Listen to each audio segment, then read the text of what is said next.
Hi, welcome to Learn English and Practice with Marie. Today we're going to do Advanced Vocabulary Builder lesson number 58. We'll go through 10 advanced words and talk about their definitions, parts of speech, and a couple of example sentences.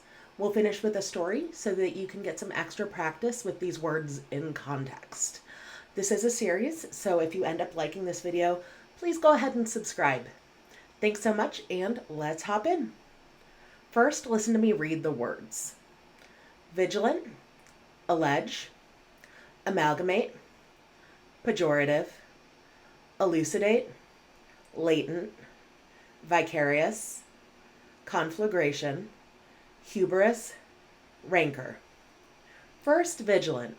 This means keeping careful watch for possible danger or difficulties. It's an adjective. So I remember when I was young, my mother would tell me to stay vigilant, always be watching, always be aware of your surroundings, and be cautious of any danger. I would definitely tell a child crossing the street to remain vigilant, to make sure they don't get hit by a car.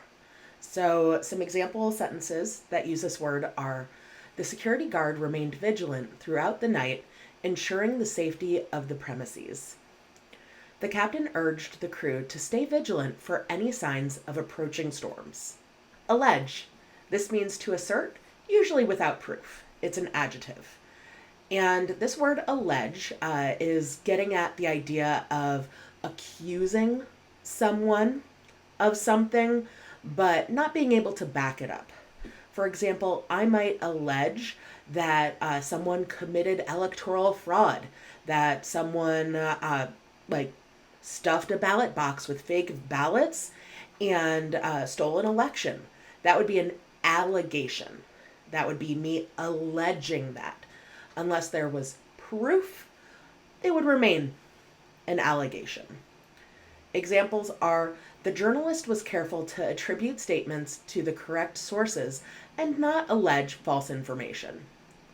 The defendant's lawyer alleged that the evidence against his client was circumstantial. Amalgamate. This means to combine or unite to form one organization or structure. It's a verb.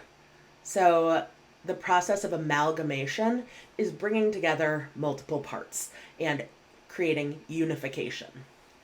Examples are, the company decided to amalgamate its various departments to streamline operations.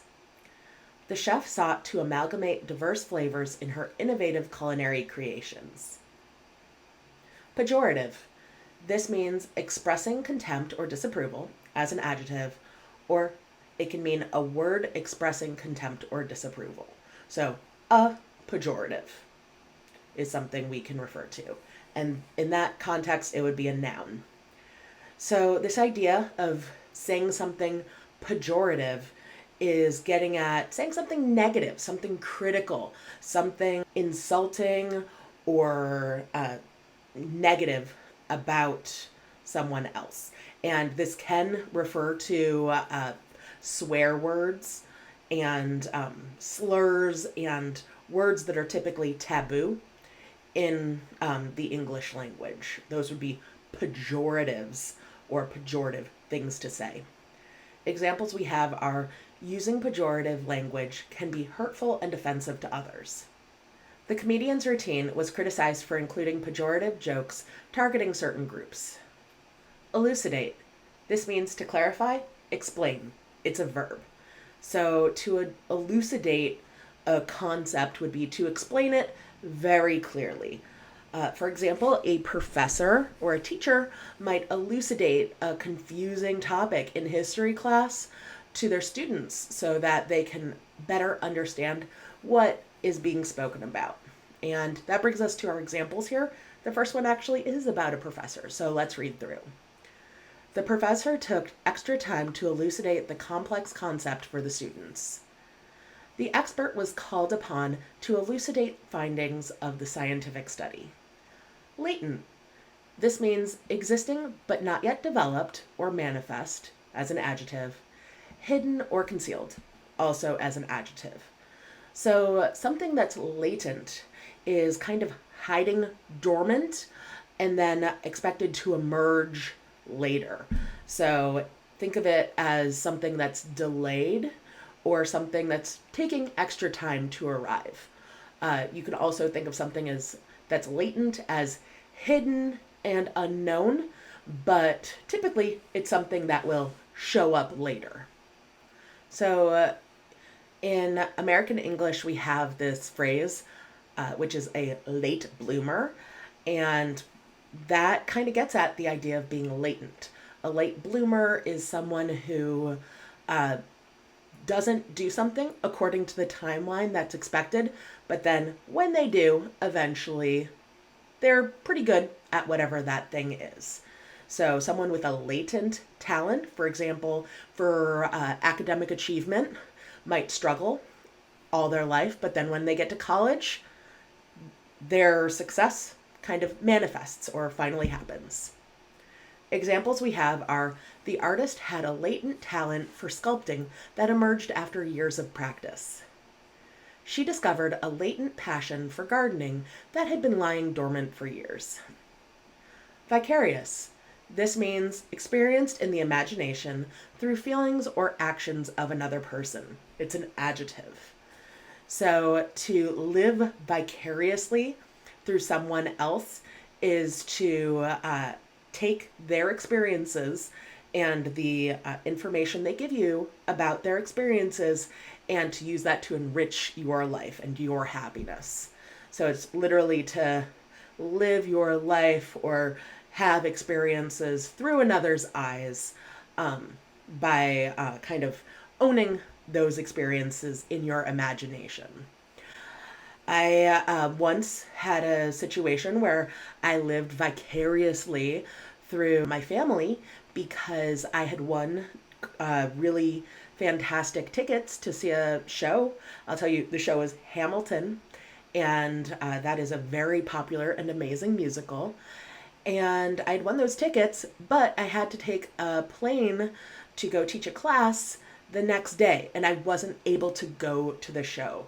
So I gave those tickets to my family. They got to go, and I lived vicariously through them.